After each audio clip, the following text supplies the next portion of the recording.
Y bueno, pues hoy vamos a hablar precisamente acerca de 100 cosas que todo mexicano debe saber en el tema de la religión. Y yo le agradezco mucho a Adrián Gutiérrez, un reconocido escritor. Seguramente usted habrá leído alguno de sus libros, Cómo ser un mexicano exitoso, Cómo ser un latino exitoso. Bueno, pues ahora Adrián nos viene a platicar acerca de estas 100 cosas que todo mexicano debe saber en el tema de la religión. Y ya le digo, no porque uno quiera decirle crea, ¿no? No, no, pero siempre por cultura general es importante. Adrián, ¿cómo estás? Muy buenos días. Wendy, buenos días, saludos desde Guadalajara. Y pues sí, tú lo Ujú. dijiste muy bien, escribí un libro que se llama Cómo ser un mexicano exitoso. Y una característica de las personas exitosas en México es tener muchísima cultura general. Ujú. Y cuando estaba haciendo la investigación me di cuenta que muchos mexicanos ni siquiera sabemos qué significa México. Entonces decidí escribir un libro que hablara de política, de economía, de historia, de religión y de deportes en México, aparte de personajes históricos y leyendas, que resumiera 100 cosas que todo mexicano debe saber. Y entre esas está, pues, conocer nuestra religión y otra religión, porque no solamente habla de la religión católica, habla de todas las religiones, pero ahora con estos días santos que empiezan hoy con la última cena, pues, qué sí y qué no dentro de los datos históricos y de los datos reales sobre la crucifixión de Jesús o sobre los últimos días de Jesús. Ujú. Hace rato mencionabas, independientemente si eres ateo, independientemente si profesas la religión católica, bueno, hay una, hay dos cosas que podemos separar. Ujú. Una, el ateo puede no creer en Dios, pero el ateo no puede negar la existencia de Jesús, porque Jesús está documentado que sí existió. Jesús nació en la época del rey Herodes, no sabemos exactamente cuál fue el año en el que nació, y murió en el periodo o en el reinado de Pilatos. Entonces, tenemos esos dos datos históricos de Jesús, lo cual comprueban que sí existió y que sí hay pruebas facientes, no nada más en la Biblia, sino en otros textos de la religión judía y otros textos que se escribieron a la par sobre su existencia. Ahora, ¿qué con la vida de Jesús que sí podemos comprobar o qué sucedió, qué fue real y qué no real? Bueno, lo primero que podemos hablar de Jesús es que Jesús nace y la pobreza de Jesús, de la cual se habla mucho, pues su papá tenía una profesión, era carpintero, y él tuvo la oportunidad de estudiar, porque Jesús es un rabino judío, de Ujú. hecho él muere como rey de los judíos, profesaba en las sinagogas judías, y ese es un dato que tenemos, o sea, una persona preparada. Ahora, su movimiento, porque aquí es donde entramos en la polémica, su movimiento era espiritual o su movimiento era militar. Ujú. Bueno, hay un debate enorme sobre esto, pero podemos combinar las dos. Era un movimiento militar o un movimiento de liberación del pueblo judío sometido por el Imperio Romano, pero también fue un movimiento espiritual que trascendió. Entonces Jesús, cuando él se declara el Mesías, cuando él lo proclaman el rey de los judíos estaban esperando no un judía, no, perdón, no un Mesías espiritual. Estaban esperando un líder político, Ujú. un líder militar que los liberara del imperio romano que tenía sometido a Israel. Y para eso él empieza a profesar, a predicar, perdón es la palabra, empieza a reunir multitudes, empieza a hablar de libertad y eso empieza a preocupar un poco al imperio romano. ¿Cuándo podemos decir que Jesús provoca la ira del emperador romano? Bueno, las profecías en el Antiguo Testamento decían que el rey de los judíos, el Mesías, el Hijo de Dios, iba a entrar a Jerusalén montado en un burro para demostrar que era. No iba a entrar con un ejército, no iba a entrar con un caballo, iba a entrar con un burro acompañado de la gente. Y en el Domingo de Ramos, que fue el domingo pasado, pues Jesús entra a Jerusalén en un burro, y ahí es donde dicen, ok, él está cumpliendo la profecía, él es el rey de los judíos, y en ese momento Pilatos y el imperio romano ponen todos sus focos sobre él, y de hecho, cuando lo capturan, que lo capturan hoy, hoy se conmemora la última cena y después de lo capturan, hay un dato curioso, bueno, dice, los apóstoles sacaron sus espadas. Y entonces dices, bueno, entonces si era un movimiento pacífico y espiritual porque estaban armados. Ujú. Y Jesús les dice, bajen sus espadas, tranquilos, yo voy para allá. Entonces ahí lo detienen y ¿quién lo juzga? Porque aquí hay una confusión muy grande. De repente decimos, es que, o creemos, porque a alguien había que echarle la culpa, que el pueblo judío fue quien crucificó a Jesús. Los judíos no podían crucificar. Los judíos, cuando hacían justicia sobre la ley judaica, apedreaban. Entonces, si a Jesús lo hubieran juzgado los judíos y lo hubieran dado muerte los judíos, lo hubieran lapidado. Claro. Los únicos que podían crucificar eran ¿cómo se dice? Los Romanos. italianos, Ah, los romanos, ujú, perdón, porque también existe Italia. Entonces, ujú. ¿qué cargos le dan? Sedición contra el Imperio Romano. O sea, sí lo estaban acusando de un levantamiento contra el Imperio Romano. Y es juzgado y es crucificado, que no es la única persona que es crucificada. O sea, los romanos crucificaban a todo el que se levantara, a todo el que atentara contra el gobierno romano, lo crucificaban. El caso que tenemos más impresionante es el de Espartaco, que es el esclavo que se rebela contra el imperio romano, y a él y a todo su ejército lo crucifican y los ponen en una calzada que Ujú. eran miles de cuerpos crucificados para que nadie se volviera a atrever a levantarse contra Roma. Entonces Jesús muere en la cruz, crucificado por los romanos, con el cargo de sedición contra el imperio romano. De ahí, pues ya el domingo celebramos la La resurrección, y resurrección, de sí. ahí en adelante, la resurrección, podemos dividir al imperio, perdón, a la religión judía, que siguen esperando al Hijo de Dios en la tierra, y a los que dicen, bueno, Jesús murió, resucitó, y nosotros creemos que Él es el Hijo de Dios en la tierra, y comienza la historia del cristianismo, bueno. Oye, Adrián, bueno, ahora que nos estás dando estos datos muy interesantes, muy, muy interesantes, ¿de dónde entonces deriva bueno, este señalamiento que hicieran en su momento los judíos de hijo de Dios? Bueno, los judíos estaban esperando al Mesías, Ujú, y no era el único. De repente aparecía una persona, creían que él era, y de repente ujú, siempre no fue. O sea, era una época donde se esperaba que ujú, llegara esa persona que los iba a salvar, como Moisés anteriormente los había liberado de Egipto.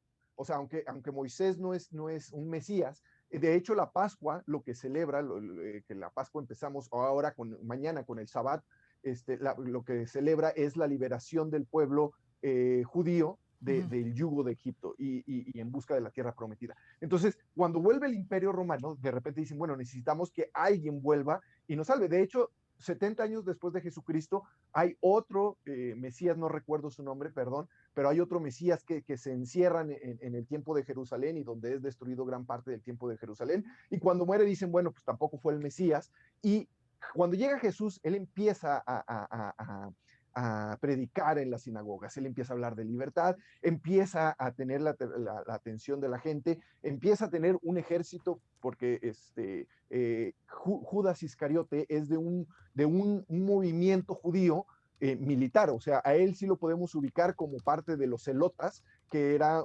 vamos a decir así, una tribu sumamente aguerrida, sumamente militar. Entonces sí era financiado Jesús, el movimiento de Jesús, por José de Arimatea. Es uno de la gente que financia el movimiento, porque hay que ir de ciudad en ciudad, hay que alimentar a la gente, hay que alimentar a su ejército, aunque no estuvieran en caballos y en armas.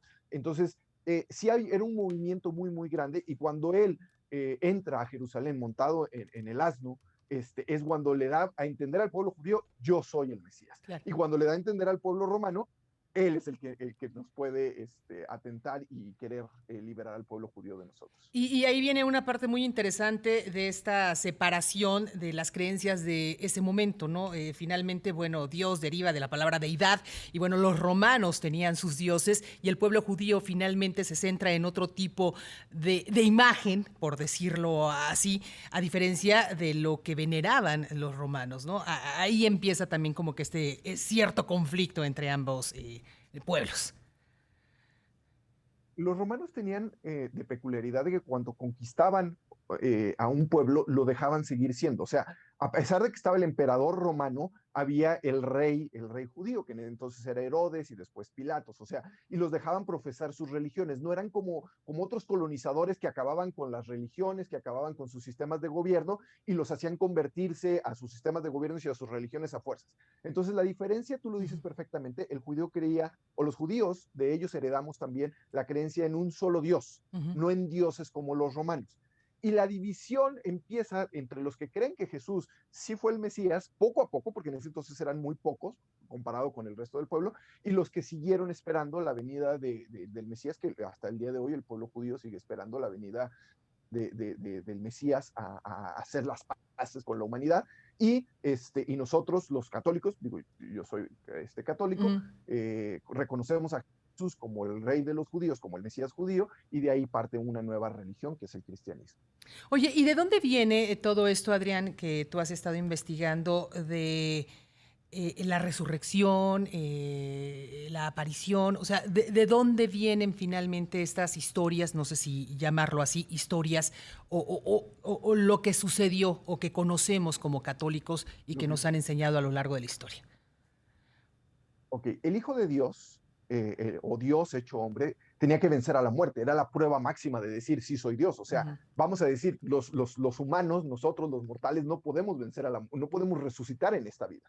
Entonces, para dar la prueba de que Él era el Hijo de Dios, Él tenía que resucitar después de la muerte. Ahora, Wendy, vámonos un poco más atrás. No es el primer Mesías. Hay un libro que me gusta mucho, donde yo tomé muchas de las referencias para escribir la parte de la religión en 100 cosas que todo mexicano debe de saber, que se llama Los Grandes Iniciados. Y Los Grandes Iniciados habla de todo aquel persona que inició una religión. Y la vida de Jesús es muy parecida a la vida de Krishna, que vivió 1000 años antes. Y Krishna también tenía esa peculiaridad, morir, no en una cruz, porque en ese entonces no se usaba la cruz, 1000 años antes, pero sí morir y resucitar. Y también nacer de una virgen que se llamaba Daveki, su madre.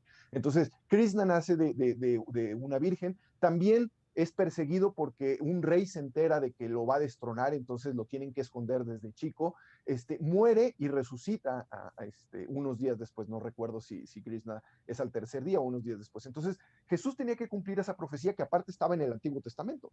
En el Antiguo Testamento dice que morirá y que resucitará el tercer día. Y Jesús lo dice, el hijo de, o sea, lo dice cuando está predicando, yo voy a morir y voy a resucitar al tercer día. Entonces, él muere el viernes, empieza el Shabbat, piden permiso para bajar su cuerpo, dicen, oye, vamos a empezar el Shabbat, danos permiso ¿cómo se dice?, de sepultarlo antes de que comience nuestro día religioso. El sábado es el Shabbat, el sábado, francamente, bueno, los judíos siguen sus tradiciones, y el domingo, cuando María Magdalena va a limpiar el cuerpo a la tumba, se da cuenta de que la tumba ha sido abierta, y en ese momento ve a Jesús. María Magdalena es la primera persona que ve la resurrección de Jesús. Entonces se le dice, he resucitado, ve a decirle a los demás, o sea, no le dice, me voy contigo y que todo el mundo me vea, vamos a caminar juntos por todo Jerusalén y que todo el mundo me vea resucitado. Él le dice, no, anuncia que he resucitado y dile a mis apóstoles que los veo, vamos a decirlo así, en palabras coloquiales, diles que los veo en un ratito. Entonces, Sí. la resurrección de Jesús, en términos reales, solo lo vieron muy pocas personas. Lo vio María Magdalena y lo vieron sus apóstoles que estaban reunidos, y de ahí él les dice, ya vieron, he resucitado, ahora voy a subir al cielo y ustedes lleven mi palabra a todo el mundo. Y con eso es la última aparición de Jesús frente a sus apóstoles, y ellos empiezan a predicar la palabra de Jesús y a llevar el mensaje de Jesús en todo el mundo. Perfecto. Pues Adrián, ahí está esta información que nos estás dando, información que, bueno, usted podrá encontrar en este libro, como tú bien lo dices, 100 cosas que todo mexicano debe saber. En el tema de la religión, habrá quien, pues, se mantenga con sus creencias, con lo que, pues, a lo mejor nos han enseñado, ¿no? A lo largo de nuestra historia como católicos. Habrá quien, pues, se abra a nuevos conocimientos respecto al tema de la religión. Vaya, somos un mundo y cada cabeza es un mundo precisamente, pero ahí están las opciones para conocer un poco más la visión de lo que puede ser la religión católica aquí en nuestro país. ¿Dónde podemos conseguir este libro, Adrián? Wendy, lo pueden conseguir en cualquier librería, en físico y también en ebook, en cualquier plataforma de venta de ebooks. Y a mí me pueden encontrar en Cómo ser un mexicano exitoso, es mi fanpage en Facebook, y en Instagram, Adrián Gutiérrez Ávila, Wendy. Perfecto, pues te agradezco mucho la plática de este día, Adrián. Hasta pronto. Encantado. Hasta luego. Gracias, Adrián Gutiérrez, escritor, con este libro, 100 cosas que todo mexicano, bueno, hashtag 100 cosas que todo mexicano debe saber en el tema de la religión.